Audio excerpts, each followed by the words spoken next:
բոլոր նպաստները, բոլոր տեսակի նպաստները եւ կենսաթոշակները ամբողջությամբ անկախիկ դարձնելուն է վերաբերում։ Ըստ էության որևէ այլ որևէ դեպքում մենք չենք վճարելու կանխիկ, հիմա էլ է իրականում թիվը բավական իջնում եւ օրինակ կարող եմ ասել, որ միայն վերջի 1 ամսում 10,000-ով իջել է կանխիկով ստացողների թիվը, ունենք այս պահին 661,000 քաղաքացուց, որ որևէ տեսակի նպաստ կամ կենսաթոշակ է ստանում, կանխիկ ստանում է ընդամենը 60,000-ը, 600,000-ը ստանում է արդեն անկանխիկ եւ նորից եմ ուզում նշել, միայն 10,000-ը, այսինքն տենդենսը ավտոմատ կա, բայց մենք այս որոշումով դա կարագացնենք։ Այս կարգավորումը ուժի մեջ ենք դնում ապրիլի 1-ից մի պատճառով, պարոն վարչապետ,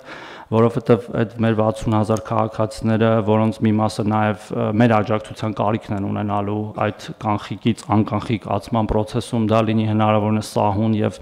անցավ եւ այս առիթը օգտագործելով պետք է խնդրեմ մեր գործընկերներին, հատկապես կենտրոնական բանկի եւ նաեւ պետեկամուտների կոմիտեի, որպեսզի իրար հետ աշխատենք ԿԲ-ի դեպքում որոշակի աջակցություն ակնկալելով բանկերի կողմից այդ հարցը լուծելու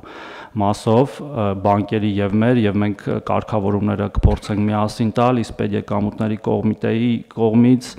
որոշակի բնակավայրերում, որտեղ որ սովորաբար հրաժարվում են անկանխիկ առևտրից, վարչարարությունը ուժեղացնելու, որպեսզի մեր քաղաքացիները զրկված չլինեն այդ հնարավորությունից։ Որպես օրինակ եմ ուզում ասել, որի իրական դեպք եմ ուզում ասել, օրինակ հենց հիմա կան քաղաքացիներ կույր, որոնք որ մեր լիարժեք քաղաքացիներն են, որոնց հրաժարվում են բանկերում օրինակ տալ քարտ, որպեսզի իրեն կարողանան, այո, այդպես կոնկրետ դեպքերով ահազանգեր ունենք, խնամակալ են ուզում դատարանի վճռով հաստատված, որպեսզի գա իրենց փոխարեն դա ստանա, ես ուզում եմ բարձրաձայնել, որպեսզի բոլորս հանձնառություն վերցնենք եւ այդ հարցը լուծենք, որտեւ այդ տիպի քաղաքացիներն են նաեւ ստիպված եղել մինչ օրս ստանալ կանխիկ եւ հենաշարժական խնդիրներ ունեցողները նաեւ, որոնք տնից չեն կարողանում դուրս գալ։ Շնորհակալություն։